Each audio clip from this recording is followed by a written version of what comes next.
Hello America, I'm BryCox with BryCoxWORKSHOPS.com, and for today's question, it is a really good question. It's really pertinent. It's actually affects a lot of photographers, so it's a really good question. However, the question is actually a little long and the answer is kind of almost two parts. So I'm actually going to break this up into two videos. One for this week's video, and the next half I'm going to record now, but it'll air next week. Okay, so the question is basically, and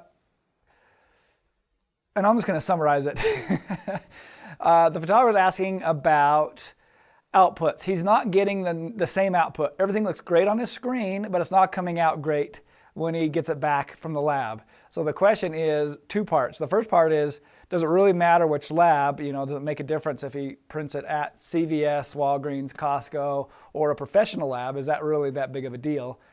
Especially if your system's calibrated and and things like that. And then the second part of that question, which I'm going to handle next week, is he's not getting the great results. It's not matching, and he's getting like greenish tones and some darker tones in the skin, and it's not looking right.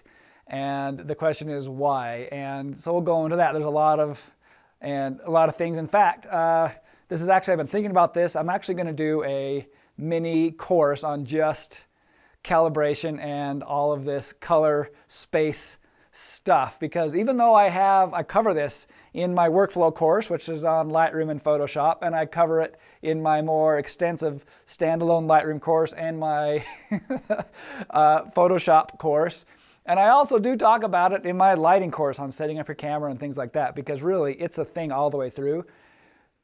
The more I've been thinking about this, I thought, you know what, this would be great to do as like a small course on just color calibration and making sure your entire system is working just right. Okay, so let's get to the first part of the question. Labs. Is there really much difference between your labs? Yes. The obvious answer is yes. And let me give you a quick reason why. Most labs supposedly should be running 0. And what that means, imagine this. Every color has a number, right? And in photography, we deal with light. Paint, they deal with pigments. But in photography, we deal with light. We have 3 colors, RGB, and there's literally 256 shades of R, 256 shades of G, and 256 shades of blue. And if you times that together, you got 16 million colors with some differences in color space. So there are literally 16 million colors that we deal with, right? And for RGB, we have the opposite, CMY. Right, and we don't deal with K unless we're getting things printed for print, like in a magazine or for like business cards. But really, RGB, those are our colors. That's how we think. We're thinking in those colors and in opposites. And every color has a number. We don't necessarily need to know what that number is, but the computer does, and it gets written to a file. And let's say you got a picture and it's a sky, and you got skin tones, and maybe a girl's dress, and you got flowers, right? Every single one and every single shade throughout the entire face, every single dot is represented as a number. Theoretically, that number should be printed exactly as that color. And that print comes out and looks exactly the way it should have looked if everything is right. That's the idea. But that's not what happens. Why doesn't it happen that way? Well, because it's an expensive endeavor to run a lab. Chemistry is expensive. The equipment's expensive. So what happens is the lab gets up in the next morning and they go to turn on their machines and they run a test. If they're good, they usually don't. They just start their machine to start printing. But they should run a test, and they get that test and it goes, maybe it says everything's too yellow and too magenta. And which means they gotta change chemistry, dump chemistry, put in new chemistry, flush everything out, do some, basically there's a lot, it's expensive to make that perfectly 0. So what do they do instead? They go, oh, it's a little yellow, we'll add some blue in the darkroom or on the computer. Oh, it's a little magenta, we'll just add a little green. And so what you get are printers, the technician is chasing the color in the machine, the shifts, right?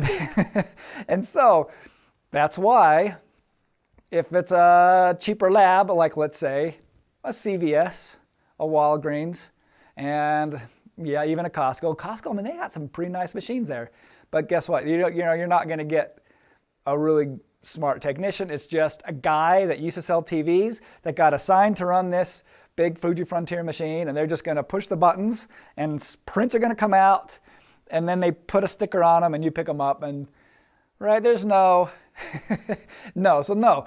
You can do this as a test yourself. You can take a print, send it to all your local drugstores, and then send it to a really nice lab like White House. And so that's my lab. They're the ones that sponsor me when I speak, and the reason is because they are my favorite lab. They're the lab that I have used even before they sponsored me. I've always endorsed them. I love these guys, and I've gone through a lot of iterations of using local labs and some national labs, and this is the lab that I love because they are zeroed out, which means if I send them a print and it comes back wrong, it's not their fault. It's my fault.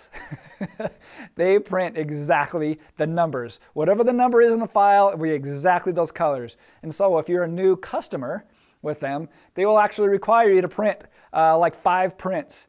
And you send them 5 files, they'll print them, send them back, you hold them up to your monitor, and you'll be like, uh-oh, they don't match.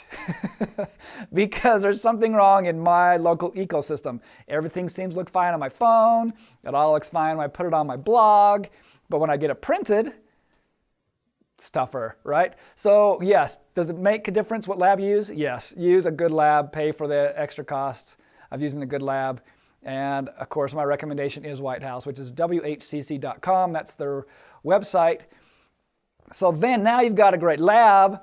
Now comes the next part. Now you've realized something is wrong in your home ecosystem of color. And it's not just your monitor. But yeah, we got to calibrate the monitor, but it's everything. It's the color space. It's how we set up our camera. It's the file format and things like that we're using. It has to do with our computer, our software, our exports, and embedded color profiles, and understanding color spaces, and why we might want to use different color spaces for different things. So that is coming up in next week. Well, a really, really, really fast answer for next week's Q&A video / podcast. Okay, America, if you've got a question for me, send it to me. Here's my website, BryCoxWORKSHOPS, BryCox Workshops.com. And until next time, America.